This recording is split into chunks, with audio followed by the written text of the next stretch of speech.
Your Nan never read a single nutrition paper. She never owned a food thermometer. She could not have told you what a polyphenol was if you paid her.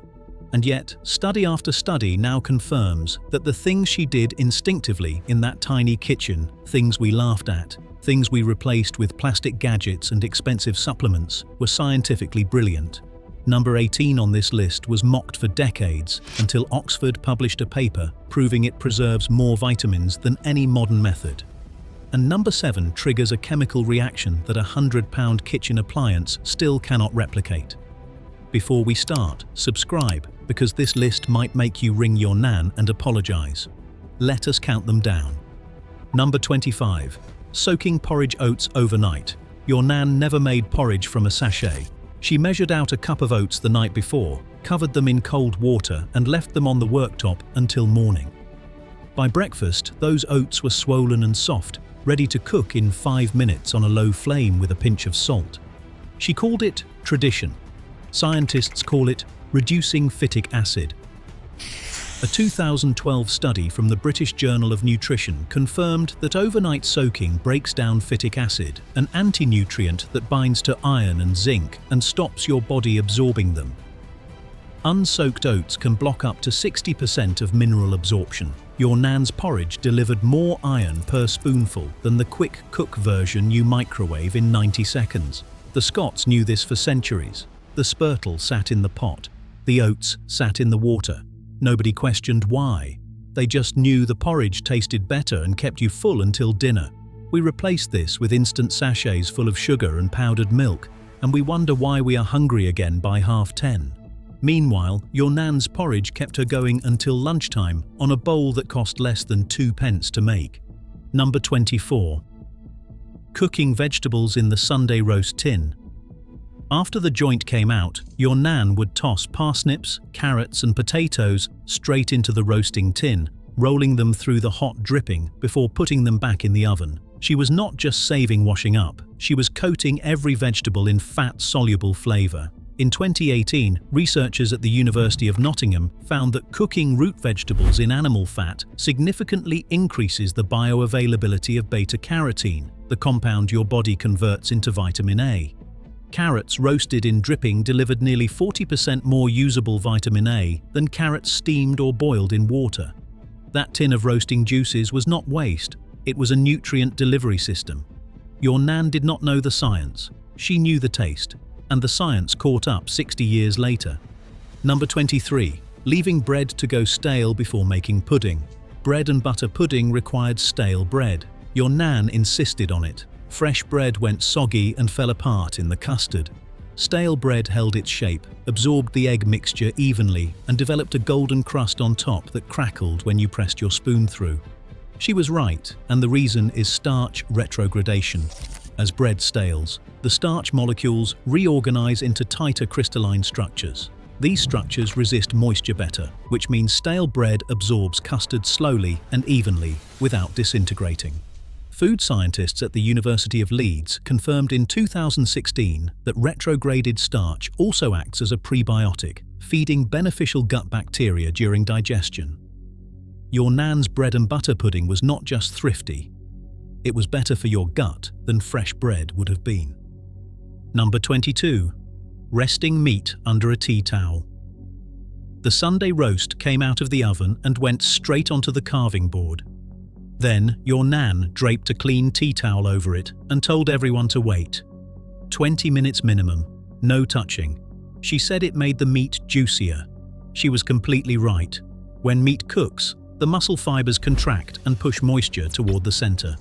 If you slice immediately, that moisture runs out onto the board. Resting allows the fibers to relax and reabsorb the liquid, distributing it evenly throughout the joint. A 2019 study in the journal Meat Science measured a 12% increase in moisture retention in beef rested for 15 minutes versus beef carved immediately. The tea towel served as insulation, slowing heat loss without trapping steam the way foil does, which can turn a crispy surface soggy.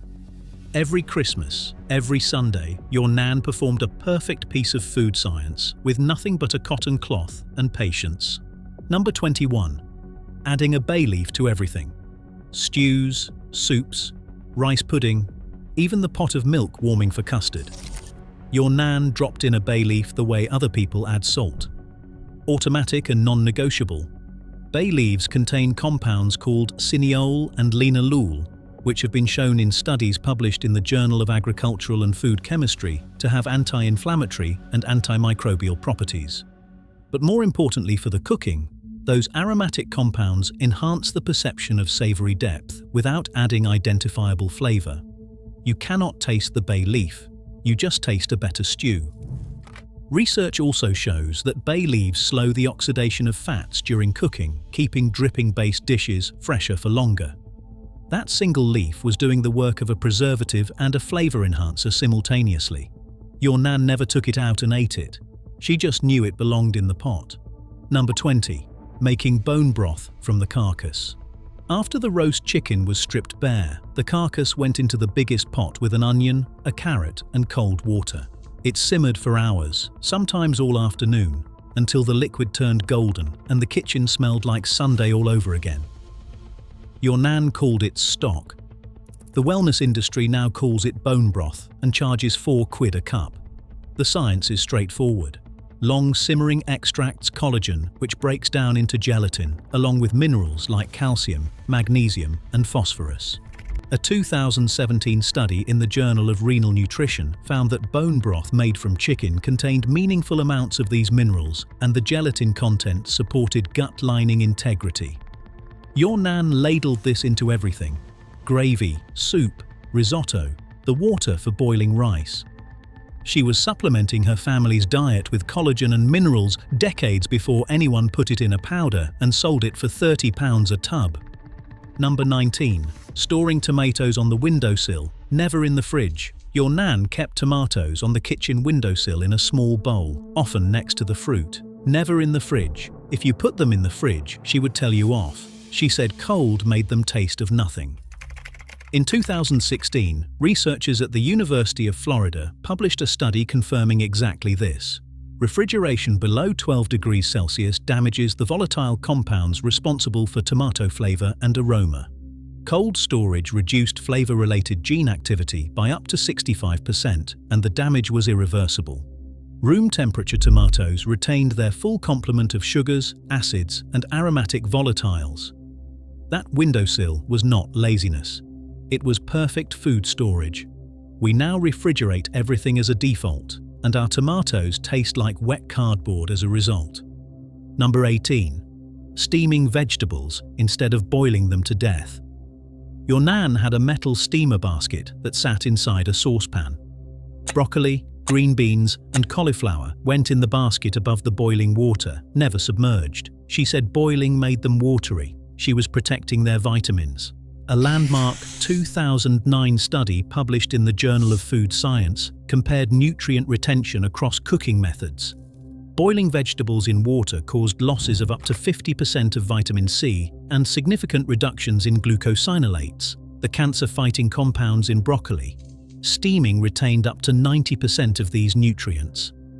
That cheap metal basket, the one with the folding petals that pinched your fingers, was the most effective piece of nutritional equipment in the kitchen. We replaced it with microwaves and boil-in-the-bag convenience, losing half the goodness along the way. First pattern break. Here is where it gets personal. Your nan kept a vinegar bottle under the sink, and she used it for everything. Not balsamic, not apple cider.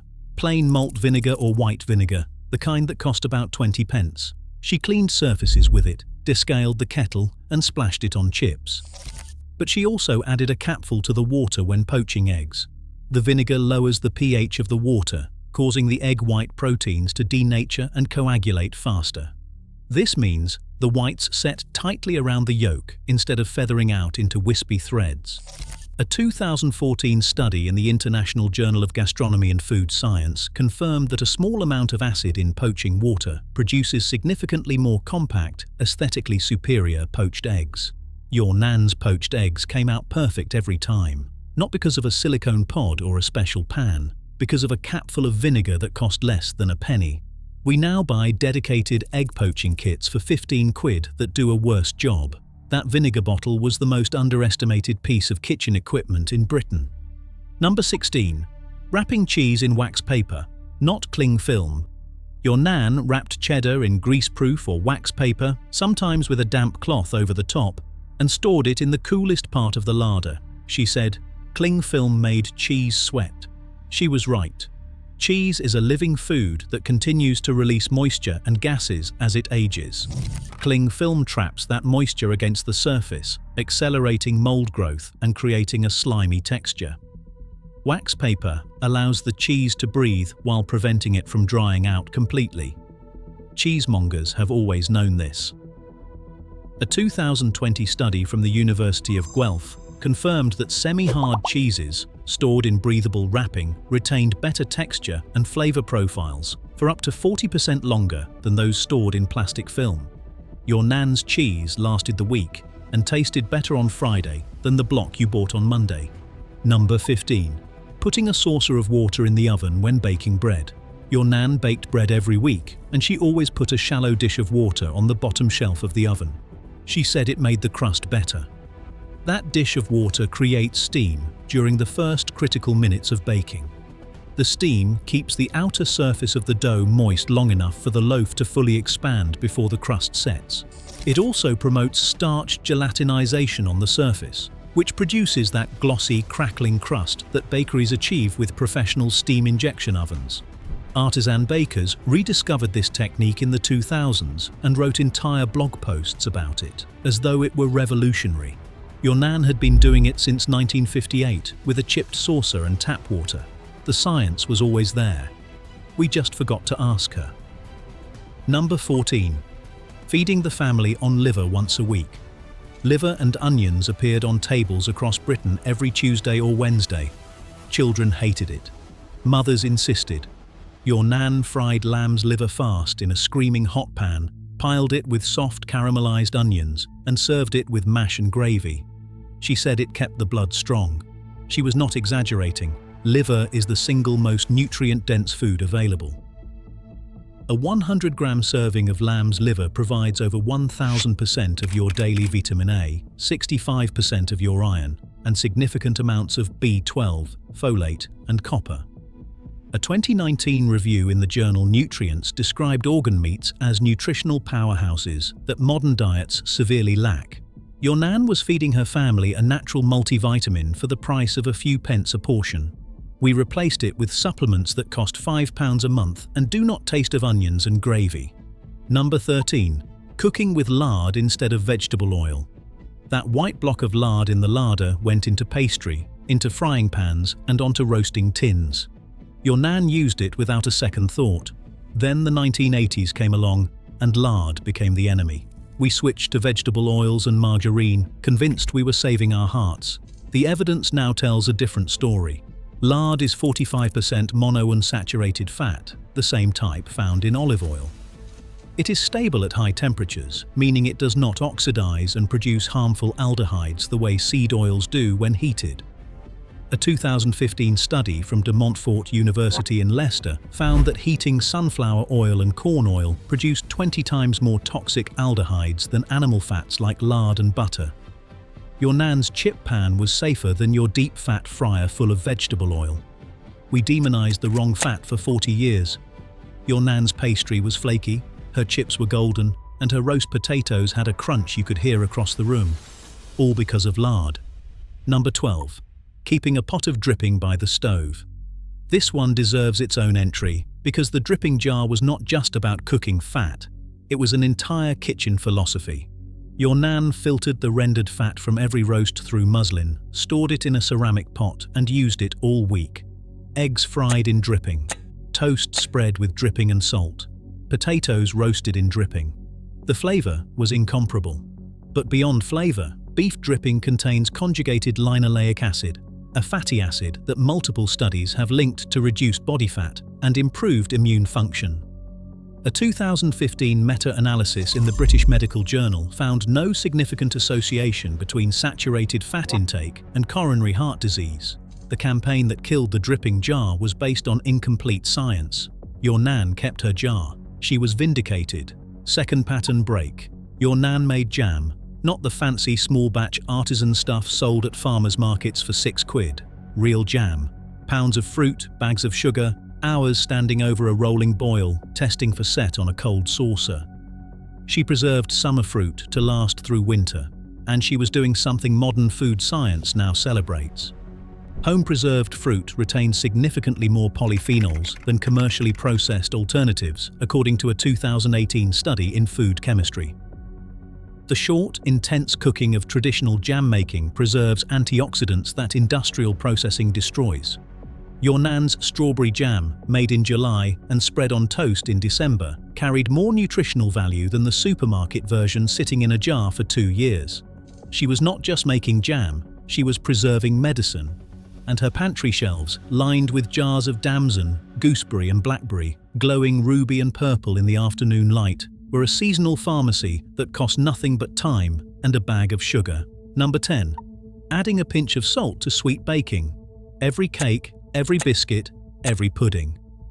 Your Nan added a pinch of salt, not enough to taste salty, just enough to make the sugar sing. She said it brought out the flavor. Neuroscientists at the Monell Chemical Senses Center confirmed this in 2013. Sodium ions suppress bitterness while amplifying sweetness and other flavors. That pinch of salt in a Victoria sponge reduces the perception of any bitter notes from baking powder while making the sugar taste sweeter and the butter taste richer. Your Nan's cake tasted better than yours because of a 1/4 teaspoon of salt that cost nothing. Number 9. Blanching vegetables before freezing them. When your Nan got her first chest freezer, she did not just throw raw vegetables in bags. She brought a pot to a rolling boil, dropped the beans or peas in for exactly 2 minutes, plunged them into cold water, drained them, and then froze them flat on a tray. She said it kept them from going mushy. The science is precise. Blanching deactivates enzymes, particularly peroxidase and lipoxygenase, that continue to break down cell walls, destroy vitamins, and degrade color and flavor even at freezer temperatures. A 2011 study in the Journal of Food Engineering found that unblanched frozen vegetables lost up to 30% of their vitamin C within 3 months, while blanched vegetables retained nearly all of it. Your Nan's method was textbook food preservation. She learned it from her mother. We learn it from YouTube. Number 8. Using the whole chicken across 3 meals. Sunday was roast chicken. Monday was cold chicken sandwiches or chicken in white sauce. Tuesday was soup made from the boiled carcass. 3 meals from 1 bird that cost a few shillings. Your Nan wasted nothing. This practice has environmental and nutritional logic that modern sustainability researchers now champion. A 2020 report from Durap estimated that UK households waste 4.5 million tons of food annually. Nose-to-tail eating, the practice your Nan followed by instinct, reduces waste and extracts maximum nutritional value.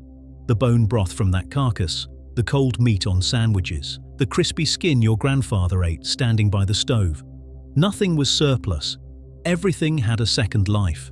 Your Nan fed a family of 5 for 3 days on a single bird and never once thought of it as remarkable. She thought of it as Tuesday. Number 7. Caramelizing onions low and slow. Your Nan fried onions for what felt like forever. Half an hour, sometimes 40 minutes, stirring occasionally, over the lowest flame the hob could manage. You would wander into the kitchen and ask when tea was ready, and she would say, "The onions are not done." Those onions turned deep amber, sweet as toffee, and glossy with their own sugars. The Maillard reaction, the chemical process responsible for browning, occurs optimally between 140 and 165 degrees Celsius. At these temperatures, amino acids and natural sugars in the onions recombine to create hundreds of new flavor compounds that did not exist in the raw ingredient. No amount of high heat can replicate this. Blasting onions in a hot pan just burns the outside and leaves the inside raw. Your Nan's patience created a chemical complexity that scientists can identify, but no shortcut can reproduce. Those onions went into gravy, onto liver, and across the top of a Lancashire hot pot. They turned a 2-shilling cut of meat into something that tasted like it cost 10 times more. Number 6. Keeping a sourdough starter alive on the countertop. Before bread machines and supermarket loaves wrapped in plastic, some Nans kept a jar of bubbling batter on the worktop. They fed it flour and water every day, used a cupful to leaven their bread, and kept the rest going for years. Some starters were said to be decades old, passed down from mother to daughter. That jar contained a living culture of wild yeast and lactobacillus bacteria. The fermentation process breaks down gluten, reduces phytic acid, and produces organic acids that lower the glycemic index of the bread. A 2019 study in Cell Metabolism found that sourdough bread produced a more favorable blood sugar response than commercial white bread in a significant proportion of participants. Your Nans bread was easier to digest, more nutritious, and kept fresh longer. She just called it proper bread. Number 5. Pickling everything in malt vinegar. Onions, red cabbage, beetroot, eggs. If it fit in a jar, your Nan pickled it. Those jars lined the larder shelves like stained glass windows. The vinegar created an acidic environment that prevents the growth of pathogenic bacteria. But beyond preservation, the fermentation and acidification process increases the bioavailability of certain minerals and produces acetic acid, which a 2009 study in the European Journal of Clinical Nutrition showed improved post-meal blood sugar control by up to 34%. Your Nan served pickled onions with every cold supper. She was managing glycemic response without knowing the term existed. Number 4. Making custard from scratch with real eggs. Bird's custard powder was convenient, but your Nan sometimes made proper custard. Egg yolks, sugar, milk, and vanilla whisked over gentle heat until thick enough to coat the back of a spoon. Proper egg custard provides complete protein, fat-soluble vitamins A and D from the yolks, and calcium from the milk. The gentle cooking preserves heat-sensitive nutrients that industrial processing destroys. A 2016 study in Food and Function found that slow-cooked egg-based dishes retained up to 85% of their original vitamin D content. Your Nan's custard was a dessert and a supplement in the same jug. Number 3. Fermenting bread dough slowly in a cold kitchen. Your Nan did not have a proving drawer. She did not have a warm airing cupboard in summer. In winter, she left the dough in the coldest corner of the kitchen and let it rise overnight. That slow fermentation, sometimes 12 to 18 hours, developed flavor compounds that a quick 2-hour rise cannot produce. Research published in the Journal of Agricultural and Food Chemistry in 2018 showed that extended fermentation increased free amino acids, organic acids, and aromatic compounds in bread dough by up to 300% compared to rapid proving. Cold fermentation also breaks down more phytic acid and produces a more complex, tangy flavor. Artisan bakeries now charge a premium for slow fermented bread. Your Nan gave it away with a cup of tea. She did not know about amino acids or aromatic compounds. She knew the bread tasted better when the dough had time to do its work. Number 2. Growing herbs on the kitchen windowsill. Parsley, mint, chives, and thyme in old yogurt pots lined up along the sill. Your Nan snipped fresh herbs into everything. Parsley into white sauce, mint into peas, chives onto a baked potato. Fresh herbs contain dramatically higher concentrations of antioxidants and essential oils than dried versions. A 2012 study in the Journal of Medicinal Food found that fresh parsley contains 4 times the vitamin C and 3 times the flavonoid content of its dried counterpart. Those little pots of green on the windowsill were a pharmacy in miniature. Your Nan seasoned her food and boosted her family's antioxidant intake with every snip of the scissors. Number 1. Cooking everything from scratch. This is the big one. The thing your Nan did every single day that scientists now say matters more than any individual trick on this list. She cooked from scratch, every meal. No ready meals, no jars of sauce, no frozen pizza. Just raw ingredients, a sharp knife, and a stove. A landmark 2019 study published in the BMJ followed over 44,000 adults for 7 years and found that those who consumed more than 4 servings of ultra-processed food daily had a 62% higher risk of all-cause mortality. Every step away from whole ingredients increased the risk. Your Nan did not count macros. She did not read labels because there were no labels. She bought flour, butter, meat, vegetables, and fruit. She made everything herself, and her generation had lower rates of obesity, type 2 diabetes, and diet-related cancers than ours. The evidence is now overwhelming. Cooking from scratch is the single most important thing you can do for your health. Your nan did it because that was how things were done. We stopped because supermarkets told us we were too busy. We were not too busy. We were sold a lie. Your nan stood at that stove because she believed feeding her family properly was the most important job she had. And every piece of evidence we now have says she was right. Try one thing from this list, just one. Soak your oats tonight. Keep your tomatoes on the windowsill. Fry your onions low and slow. Then come back and tell me your nan was wrong. I will be waiting, and I already know what you are going to say.